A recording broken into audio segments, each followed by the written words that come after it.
Hello বন্ধুরা, সবাই কেমন আছেন? আশা করি অনেক অনেক ভালো আছেন। আজকে আমরা কথা বলতে চলেছি গরিবুরের রাজপুতের নাটকের এপিসোডটি সম্পর্কে। টানাপুরার আর ভাগ্যের নিষ্ঠুর খেলা তৈরি হলো এক নতুন জটিলতা। সন্তান না হওয়ার অপরাধে যখন অনেক বৃষ্টি থেকে দূরে সরে যাচ্ছে, ঠিক তখনই বৃষ্টি এক চরম সিদ্ধান্ত নেয়। নিজের জীবনের পড়ুয়া না করে শুধুমাত্র অনেকের ভালোবাসা আর মাতৃত্বের স্বাদ পাওয়ার জন্য সে এক অত্যন্ত ঝুঁকিপূর্ণ অপারেশন সিদ্ধান্ত নেয়। বাবার শত বাধা সত্ত্বেও বৃষ্টি কি পারবে সুস্থভাবে ফিরে আসতে? এদিকে মেঘলার উপর প্রতিশোধ নিতে মারিয়া হয়ে উঠেছে রাতুল। ক্ষমতার দাপটে সে মেঘলাও অনেকের স্বপ্নের প্রজেক্টকে দুর্নীতি নাটক সাজিয়ে বন্ধ করে দেয়। কিন্তু মেঘলাও দমে যাওয়া পাত্রী নয়। অনেকের বুদ্ধিতে সে এই ষড়যন্ত্রের মুখোমুখি হতে প্রস্তুত। কিন্তু ব্যবসায় এই লড়াই কি তাদের আসল সত্যের সন্ধান দেবে? গল্পের সবচেয়ে বড় মোড় আসে ঠিক তখনই, যখন জানা যায় মেঘলাও অনেকের সন্তান আসলে বেঁচে আছে।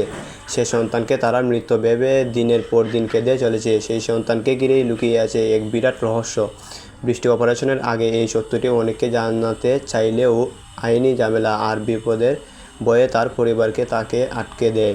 তাহলে সামনে কী ঘটতে চলেছে? বৃষ্টির এই ঝুঁকিপূর্ণ অপারেশনে কি সফল হবে, নাকি অনেকের জীবনের সব সমীকরণ উলটপালট হয়ে যাবে? মেঘলা আর অনেক কি কখনো জানতে পারবে তাদের নিজের সন্তান এখনও জীবিত আছে? জানতে হলে চোখ রাখুন গরিবুরের রাজপুত্র নাটকের আগামী পর্বগুলো। আর আমাদের চ্যানেলটি এখনও সাবস্ক্রাইব করা না থাকলে অবশ্যই একটি লাইক দিয়ে চ্যানেলটি সাবস্ক্রাইব করে দেবেন।